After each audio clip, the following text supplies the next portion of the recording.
Hey y'all, I'm Shayna and I'm back with another review for Love and Marriage Huntsville Season 5, Episode 9, To Be or Not to Be at Peace. We know this is Stormi's Peace Party episode with the ladies, so let's go ahead and get into it. If you've been here before and you haven't subscribed, do your girl a favor, help me reach my goal of 500 and hit the subscribe button. It's free 99, don't cost you a dime.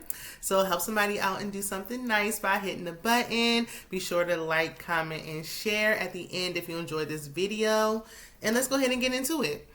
So we see Courtney, Stormi's husband, and he invited the guys out to play basketball. And Stormi will get the ladies together later. So I'm just thinking, like, they got friends of the show doing all of this, meeting up and setting up stuff and full-time storylines. Demote Tiffany and Lewis down to friend of and make Stormi and Courtney permanent cast members. If you're gonna, I don't even think Tiffany and Lewis ever planned anything. I can't think of nothing. If they did, it was probably boring. So Big Lou said he played baseball. He not good at basketball. He don't look athletic at all, even though he got a gym. Martell's a football player, so he like, look, I don't play basketball either. It ain't looking good because it's looking like none of the men. I don't even think Maurice and Marsau play anything. So it's looking like Courtney the only one that know how to play basketball. So the shady producer's gonna call it a middle-aged pickup game. I said, ooh, okay, Carlos. So all the men are back on, the same page. They're on good terms now. They kind of leave in the messiness for the ladies. And they joke about Miss Wanda coming to the ladies' dinner. Then Courtney asked the men about, their business ventures. Marie said he's opening the first black-owned title company in the area. So what was Kimmi doing last week on that laptop? Is she not a part of, because she said she was at her office doing work. So is Kimmi not a part of this? Is this not a joint venture? Because Marie said he did it, like he's doing it by himself. Whew, child, them Scott brothers. Courtney wants to get into commercial real estate, but he don't know nothing about it. Like, don't got a clue. Is like just needs help in that area. Like, he know how to get money. He like, I could put the money into it, but I don't know nothing about it. And I was just having this conversation with someone earlier about stocks. Like, I want to get into it, but like, I'm illiterate when it comes to it. I don't know. I'm not even like beginner friendly. Like, I need to be on YouTube trying to figure it out because I'm leaving money out there on the table. But that's another conversation for another day. So they're talking about that, and Marsau said he'll help him. And he gonna say in his confessional, I also offered the same help to Martell. Which, and that's about it. We know what happened with that. I said he is so shady, like so shady, because didn't Tisha have to buy Martell out of scope? Like, let's not act like Martell don't know absolutely nothing at all. Like, yeah, he doesn't have his license and he'll never get it, but like he know a little something. Like, let's not do that. But they're gonna throw Martell under the bus regardless. So Martell tells him about the family trip to Destin. And Marsau asks, like, is that going to be confusing for the kids? I think that was a valid question because it's still fresh after the divorce. Like, they just got divorced, so I can see why one would think that. Martell said his kids got enough sense to know that they're not getting together. Like, these are not grown kids we're talking about. These ain't teen. These are young children, elementary school and younger. We're talking about here. Like, what are you talking? Your kids got enough sense to know? Shut up. He get on my nerves. That's why she divorced him now. Maurice educates Martell that the kids are still hanging on to hope, and he used himself as an example and said that when him and his first wife separated, and they separated like when his son Maurice Jr. was like 3, like the boy was holding on to hope for a long time, which is making me think about that overlap again, because we know that him and Kimmi was together for a long time before he even proposed. I'm just saying, but we're gonna leave it that alone. But he's like, he was hanging on to hope for like the longest time, thinking there was a possibility that they would get back together. Yeah. I'm sure even Martell and Melody think about the possibilities of getting back together because it's so fresh and new. So Big Lou was like, look, it's good for them to be together regardless. It's good for the kids either way. It is good for them to be together, but if the kids have questions, then they need to make it clear that they're not getting back together. We know this won't last long anyway because it's Melody and Martell, so it don't even much matter.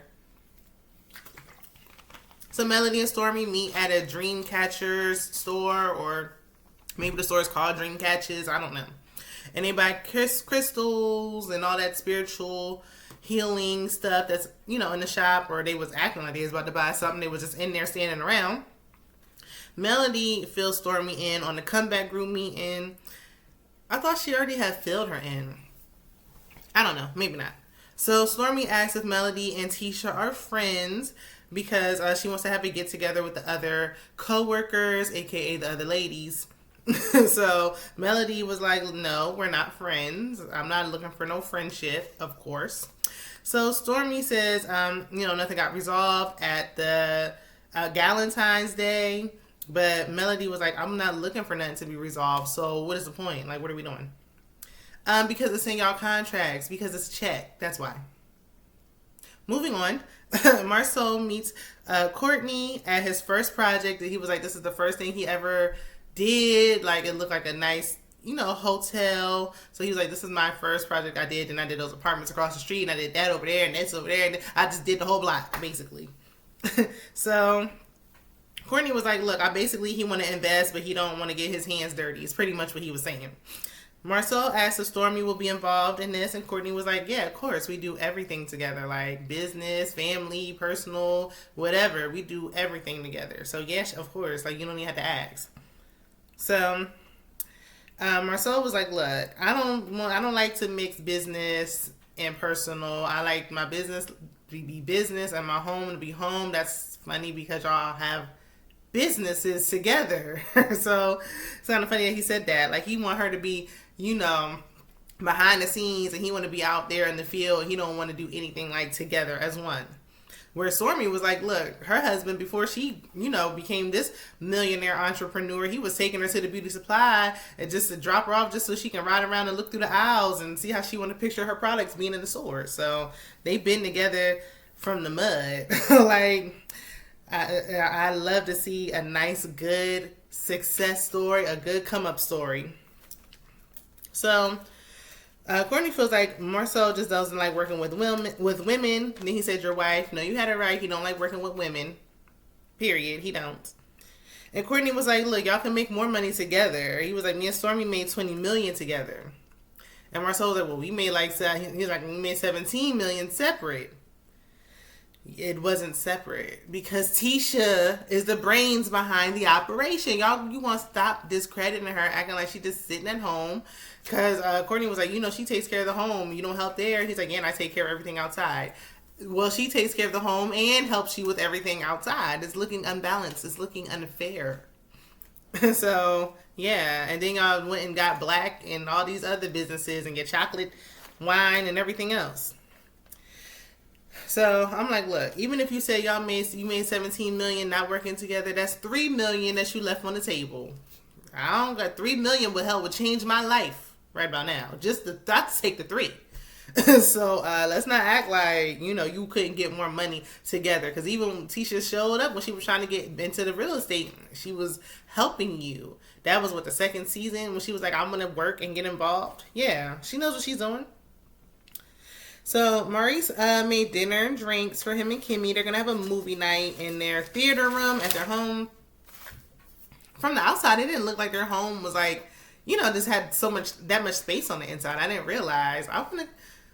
They probably shouldn't show us a tour of their house, but I'm curious to know like how big it is on the inside, like how many rooms and whatnot. I always feel like when people do real estate, it's funny, when I used to work at my old job, like I would work with these kids fresh out of college and stuff, and a lot of people were like, yeah, they did real estate and they quit and they were living at home with their parents and stuff. So I always think of like, I'm looking too much into HGTV. Like, okay, well, if you do real estate, then you should have a nice home. And it's like, no, I do real estate and I'm renting a studio apartment, or I live with my grandmother or something like. So it's crazy until you get to this level where they're at. So just curious. The theater room looked really nice. Kimmi said she had a long, hard week because she had to be strong for her family. And we already kind of saw in the previews it looked like there was a cancer scare. So Maurice was like, look, being strong is good. Not being strong is okay as well. Like, you don't have to be strong. I agree with him. Like, sometimes it's okay. It like black women especially, like, it's like we have a hard time just being weak and vulnerable. And it's not a sign of weakness to just be soft, to feel. It takes strength to do that. But Kimmi was like, look, on June 14th, she found a lump in her breast. She called her doctor, made an appointment. She was like, she's a nurse, or at least she used to be. I don't know. She was checking again and she found another lump. So she's scared. She's nervous. And I'm just wondering, like, what is the cause? Because I was just saying on my last review, like, she got the new girls, they sitting up nice, and then this, like, ooh, it's so scary. So Kimmi said in her confessional that originally she wanted to shy away from filming. Like, she didn't even really want to film, but she was like, you know what? Yeah, like, why not? Like, let's do it. It can help somebody else. Even if I help one person, like, that's what I'm set out here to do, is to try to help people. So let's film my journey, whatever that may be. Because we don't have the answers yet. We don't know. It's not confirmed yet. So she's still waiting on the test results, and Maurice wants to be there for her. Like, he's really adamant about wanting to be there for her. She needs to allow him to be there for her. But she's like, look, it's too much right now. Like, it's overwhelming. I'm trying to relax and not think of, like, worst case scenario, and then it's just too much when you're trying to, like, be there for me. It's making me sad. I can respect that, but that's her husband. You know he's going to want to be there for you. And that's like the most gentle I've seen him handle her ever. So I was just happy to see that in that moment he can just be there for her, period. He was like, you know what, we need divine intervention. We just got to pray about this. That is true. Pray every day. If it's good, pray. If it's bad, pray. Just pray. So Kimmi tells Maurice, like, look, I know this isn't what you signed up for. And he was like, I signed up for everything. That's what marriage is. Through sickness and health. Isn't that part of your vows that you took? Like, yeah, that you're signing up for whatever comes with it. So I'm glad he, reminded her of that. Like, yes, whatever comes, that's what he signed up for when he married you. So I think they'll be perfectly fine. She knows how to handle him, and he's trying to be there for her. So it's ladies' night at Stormi's, and the violinist is just loud. Like, I'm like, dang, can they turn that background music down some? And then I saw him with the violin. Like, I ain't trying to stop nobody's check, but it was just like, y'all right next to him, and I can't even hear what's going on. So the ladies are arriving. Everyone's dressed very differently. I didn't know what the theme was or nothing. What the dress code was. Tisha got on a t-shirt and jeans. Melody got on a dress.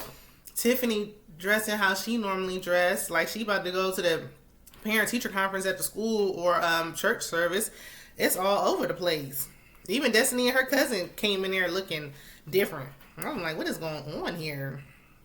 So Destiny arrived with her cousin Demi, and at this moment I'm thinking, I hope she told Stormi ahead of time. No, she did not tell Stormi ahead of time. Stormi said, I had no idea. I'm glad I had extra space. I had extra room, extra plate, extra sage.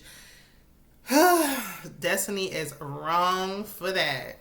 Because Stormi was like, you know what? I didn't, extend no invites to nobody extra at my home. But it's a peace party, so I'm going to let it roll off my back. No. Yeah, she's here now, so just sit down. They already filming. But Destiny could come. We got to have it. I'm going to have to give you a little talking to on the side, because don't you ever bring uninvited guests to my home and you didn't even ask me or mention it or run it by me to see if it was okay. Didn't know if I had enough food for them. I didn't account for them. I might not want nobody else to know where I live. She has a whole estate. Like, what are you doing? You don't do nothing like that. And then wonder why you can't get along with nobody right now, Destiny. So Stormi was like, look, this is a peace party. And she's like, me and Destiny buried our hatches so everybody else can get along as well. I'm going to bring everybody together. The ladies are burning sage, and Mel says she wants peace and prosperity or whatever she said. Destiny lets out a fake cough. Destiny, not nice. You done already showed up with this loose cousin of yours, and now you're over here with this fake coughing. Nobody interrupted you. Don't interrupt nobody. So Destiny takes a turn and she said, she's just thanking God for being in a season of overflow where she's thriving and no longer just surviving. I said, ooh, I receive it. Yes, Lord, because just surviving is for the birds. I haven't been on a vacation. I used to go on vacation. In my 20s, I went on a vacation at least on my birthday every year. And then, I got my 30s. I ain't been on a vacation in 3 years. I'm tired of it. Living just day to day with nothing to look forward to is not the way to live. So I'm glad that she said she was in overflow. I don't know what's going on today's day because y'all keep saying that beauty supply store closed, but I hope she's still thriving. So Kimmi says she can overcome anything. And she gets emotional and her sage kind of blows out.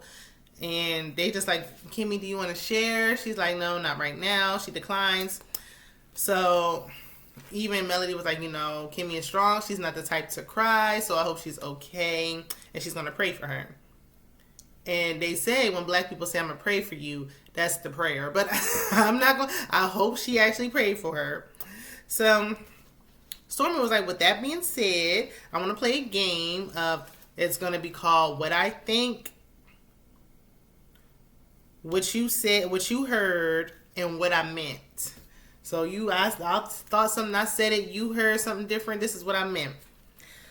So Stormi starts with boring Tiffany, trying to pull something out of her. Tiffany talks about she mentions the first time she met Destiny, saying Destiny overreacted when she mentioned her ex-husband. I don't care to rehash this.